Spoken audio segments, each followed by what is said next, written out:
Some might say that I'm a loner, but I just call it being free. I am my heart's only owner, or at least I used to be. 'Cause now a wildfire is raging deep inside, and my heartstrings are pulling like the tide. Hey everyone, I'm Calvin with Southern Country Living, and for today's video I'm going to be making a version of beef tips and rice. It is one of my favorite meals that I enjoy eating. Every time we go to Piccadilly, I always get that. That's my choice. And we love making it at home, but it takes a little while to normally make that. But this time I'm going to make it a little differently, and I'm going to be using the Keystone beef that comes in a can to make beef tips and rice. First thing I want to do to get started, I'm going to put me a little bit of olive oil in this pan.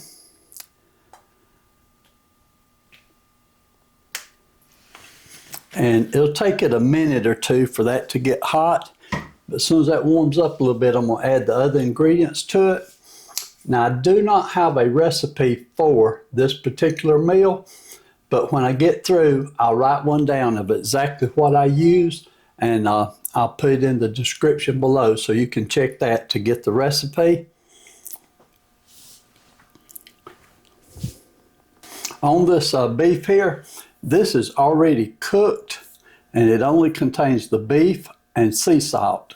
So I'm not sure how tender it's going to be. So once I open it up and get it in the pan, I'll check it and see. But if it's not tender, I'll cook it just a little bit longer to make it where it will be tender. Okay, while I'm waiting on the oil to heat up, I'll show you exactly what we're going to be using. We are going to use 1 can, this is a 28-ounce can of Keystone beef. I'm going to use 1 can of cream of mushroom soup. I'm going to use, this is 1 onion that's been diced up small. And I'm going to use some garlic, minced garlic. Probably use about 2 teaspoonsful of this. I'm also going to add 1 package of the Lipton beefy onion soup mix. And I'm going to add that to it. I'm going to add a half of a can of tomatoes. And we had these tomatoes, we had opened up the can yesterday and used half of a can. So I saved this other half, and I'm going to use that in this recipe. I'm going to put just a little bit of steak sauce on it. And I'm going to put just a few of these. These are roasted red peppers. And I'm going to put just a few of these in the meal too. Okay, that's starting to get a little warmer, so I'm going to go ahead and add the onions to it. I'm not sure why, but this onion is a very strong smelling onion, so hope it tastes as good. Let this go ahead and start sauteing. And it'll take 2 or 3 minutes for this onion to saute, and after it sautés, I'll be back with you and we'll add the garlic to it. Okay, my onions are just about ready now. So I'm going to go ahead and add some garlic to it.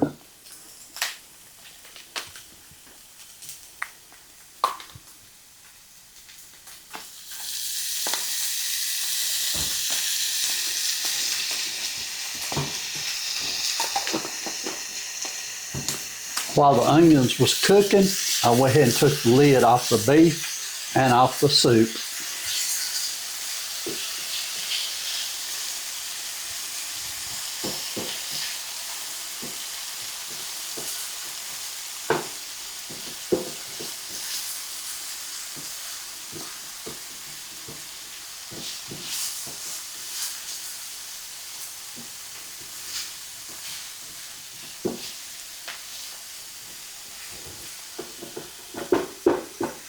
Okay. Next, I'm going to go ahead and add the cream of mushroom soup to it. And this is 1 can, It's a 10-ounce can.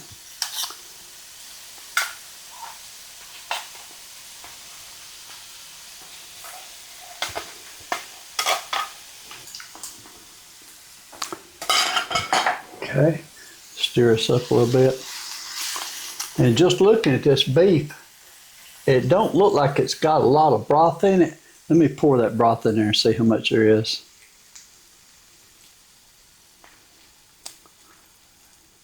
There was some broth in it, but not an extreme lot.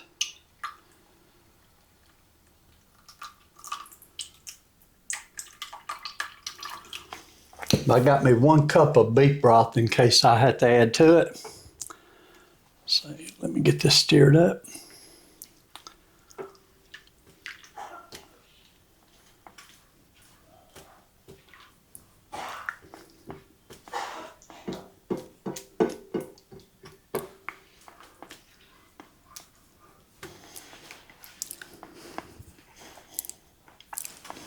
Okay, I'm gonna go ahead and add these other ingredients. I'm gonna go ahead and put some of the steak sauce in, and probably maybe about like 2 tablespoons full, not a whole lot.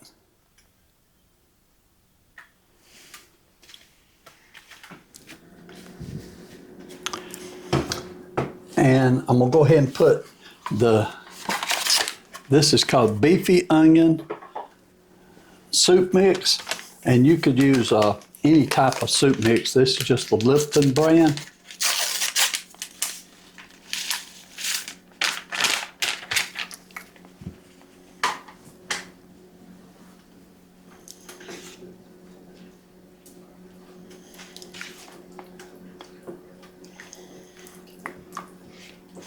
And I'm gonna hold the tomatoes and the peppers closer to the end before I put them in.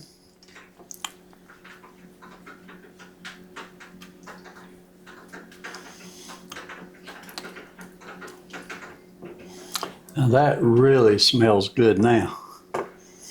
And I'm not going to add any other seasoning to it. If you did not have this soup recipe here, then you may want to add you some seasoning to it, like salt and pepper and garlic powder and things like that.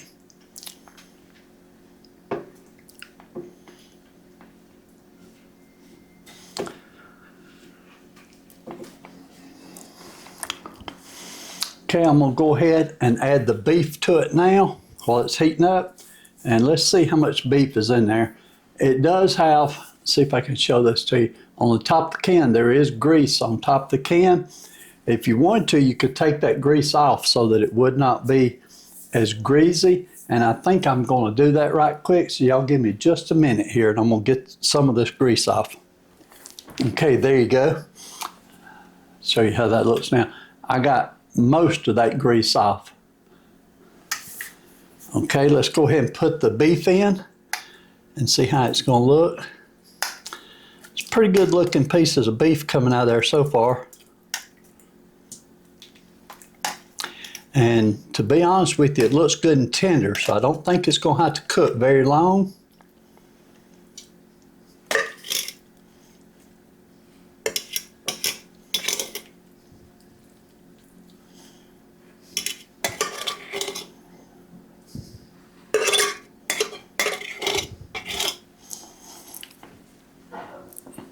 Okay, we'll let this heat up, and after it heats up real good, I'll break that beef up in a little bit smaller pieces.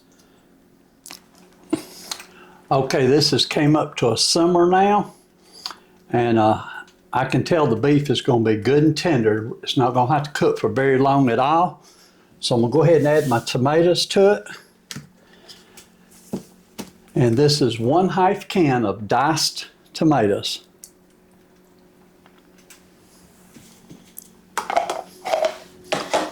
And I'm going to add some of these fire roasted red peppers. Just a few, not too many.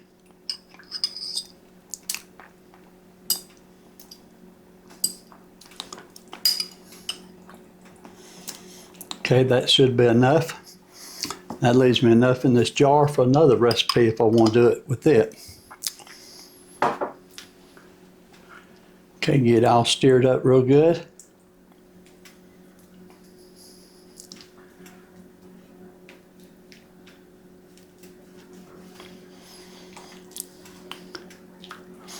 It's looking real good. That's about how it looks over at the Piccadilly. So it's a very close mixture there. I'm gonna put the lid on it and I'm gonna let it simmer for about at least 5 minutes, maybe a little longer. And while it's simmering, I'll go ahead and get the rice started so that we can serve this up. So I'll be back with you in a few minutes. Okay, I'm back, everyone. This has been cooking for almost 10 minutes on a slow simmer. So I'm gonna go ahead and turn it completely off. It sure does look good. Give it a good stir here.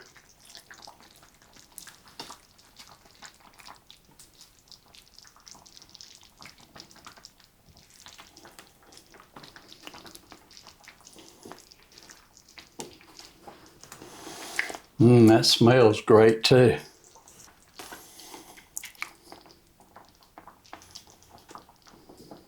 Okay, this is very hot. It's gonna be hard to taste test right this minute, but let me go ahead and serve some up in a plate.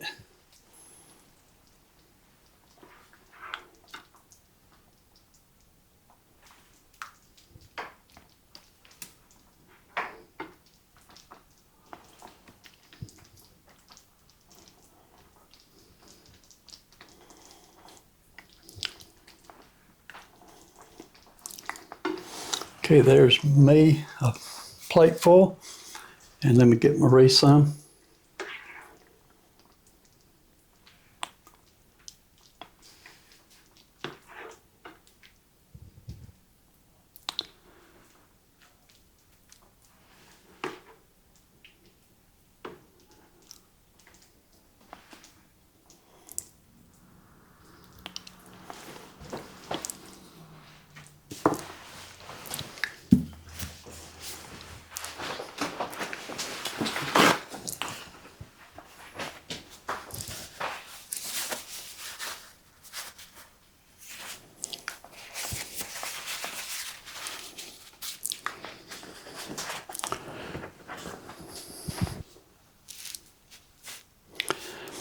Okay, let me try a little taste test on it. I'm gonna get some of the beef and the tomatoes and the rice.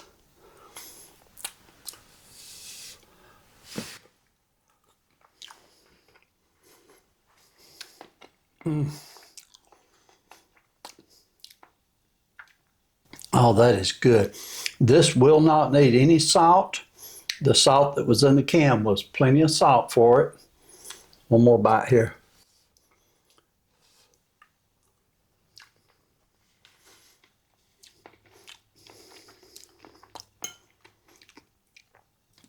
That meat is very tender, and you couldn't ask for anything to be any better than that.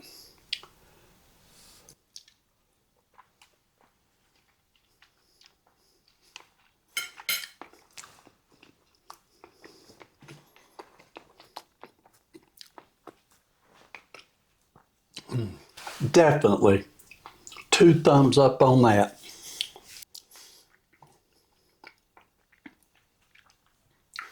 I think I'm gonna like this Keystone beef, and we're gonna try it in some other recipes. Now you could serve this over noodles or instant potatoes or mashed potatoes. Marie and I both, we prefer rice, and that's the reason we served it over rice. This is almost identical to what we get when we go to the Piccadilly on Thursdays. They have beef tips and rice, and it even looks just like this. I'm gonna carry this plate in there for Marie, and she's gonna enjoy it. I will fix her a drink to take with it. I just want to show you how this looks. Hope you enjoyed watching this video. If you've never tried the Keystone beef, give it a try. If you're using just regular beef, the only difference is you'd have to cook that beef for probably at least an hour to an hour and a half just to get it good and tender like this is. And this cooked for less than 10 minutes and it was done and ready to go. So that saves a lot of time, and cost-wise, you get a 28-ounce can of beef for $9.98. I don't think you can beat that, not at today's prices for beef. Okay, so I hope you enjoyed this. Be sure and give us a thumbs up and subscribe to our channel if you never have before. We appreciate you watching. Y'all have a great week, and we'll see you on our next video. Bye. And as Marie would say, do what you love and love what you do. Bye. I stand by you when you're falling, when the river is calling. I said I love you forever. We can make it together. What goes up must be down. There's lots of friendly faces all around, and nothing's ever looking me higher than a touch of your sweet desire. Well, we're all looking right. We just have to hold on through the night. As long as we are watching the fire, we'll be safe from the devil's choir. I stand by you when you're falling, when the river is calling.